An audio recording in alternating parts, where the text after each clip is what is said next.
This is हिजबिक्स classes and welcome you all. आज के इस वीडियो में हम लोग बात करेंगे working of the constituent assembly के बारे में। ठीक है, लास्ट वीडियो में हम लोग डिस्कस किए थे composition of the constituent assembly. In this video I am going to tell you the working of the constituent assembly. In this session, we will discuss about who were the president and the vice president of the Constituent Assembly, like presiding officer. So हर सभा को, हर तरह के assembly को maintain करने के लिए किसी न किसी प्रिसाइडिंग ऑफिसर या ऑफिसर इंचार्ज की हमें ज़रूरत होती है, और उसी के बारे में आज हम अपने वीडियो में बात करने वाले हैं। ठीक है, सो कॉपी और पेन निकाल के बैठ जाइए। अगर आपको कुछ भी लगे तो आप नोट डाउन भी कर सकते हैं।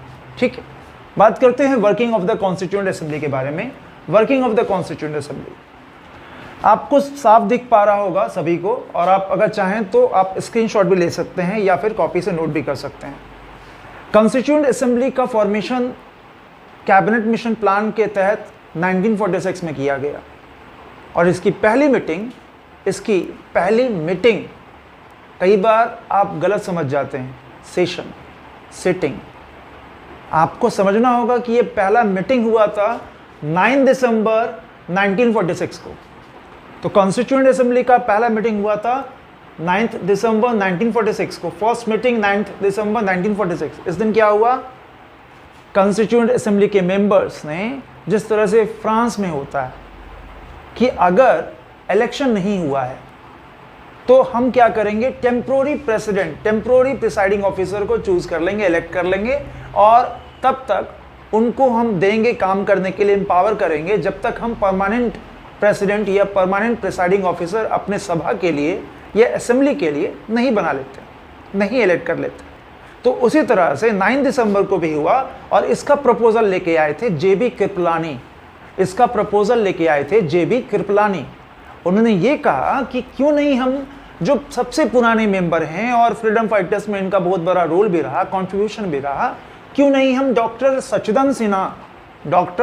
सच्चिदानंद सिन्हा जो कि बिहार से बिलोंग करते थे, उनको temporary, as a temporary president चुना गया टू द कॉन्स्टिट्यूएंट असेंबली। ठीक है, सो डॉक्टर सच्चिदानंद सिन्हा, और ये प्रपोजल किसने रेज किया? जेबी कृपलानी। ठीक है, उन्हें टेम्प्रोरी प्रेसिडेंट बनाया गया कब? 9 दिसंबर 1946 को। केवल टेम्प्रोरी, कि जब तक हम परमानेंट प्रेसिडेंट का चुनाव नहीं कर लेते। उसके ठीक 2 दिन बाद, यानी कि टेम्प्रोरी प्रेसिडेंट सच्चिदानंद सिन्हा कब तक बने रहे? 2 दिन के लिए, 9 दिसंबर और 10 दिसंबर, 10 दिसंबर 1946।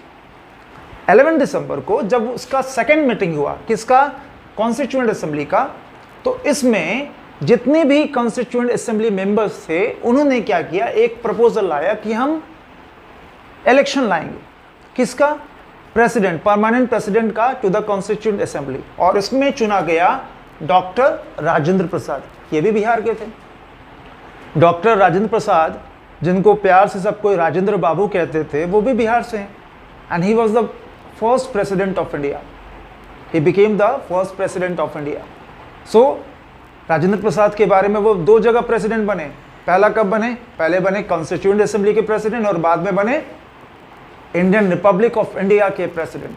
ठीक है, so on 11 December 1946 doctor Rajendra Prasad became the permanent president to the constituent assembly.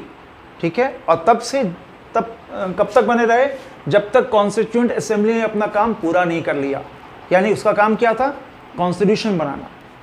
तब तक वो प्रेसिडेंट के पोस्ट पर बने रहे। अब बात करते हैं कि क्या केवल प्रेसिडेंट ही थे?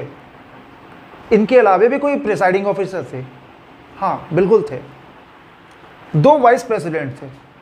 वाइस प्रेसिडेंट की ज़रूरत क्या पड़ती है, कब पड़ती है? वाइस प्रेसिडेंट की ज़रूरत तब पड़ती है जब प्रेसिडेंट एब्सेंस होते हैं, जब प्रेसिडेंट ने रेजिग्नेशन दिया है, जब प्रेसिडेंट ने की वजह से, या प्रेसिडेंट की जो सीट है वो वैकेंट हो गई है, उसके लिए वाइस प्रेसिडेंट और दूसरे प्रिसाइडिंग या डिप्टी प्रिसाइडिंग ऑफिसर की ज़रूरत पड़ती है। और कॉन्स्टिट्यूएंट असेंबली में 2 वाइस प्रेसिडेंट थे। एक का नाम था वीटी कृष्णामाचारी, और दूसरे का नाम था एच.सी. मुखर्जी। एक का नाम था वीटी कृष्णामाचारी और दूसरे का नाम था एच.सी. मुखर्जी। ये 2 वाइस प्रेसिडेंट थे।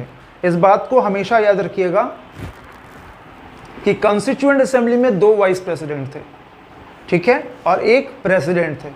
क्लियर है यहाँ तक? Okay, thank you.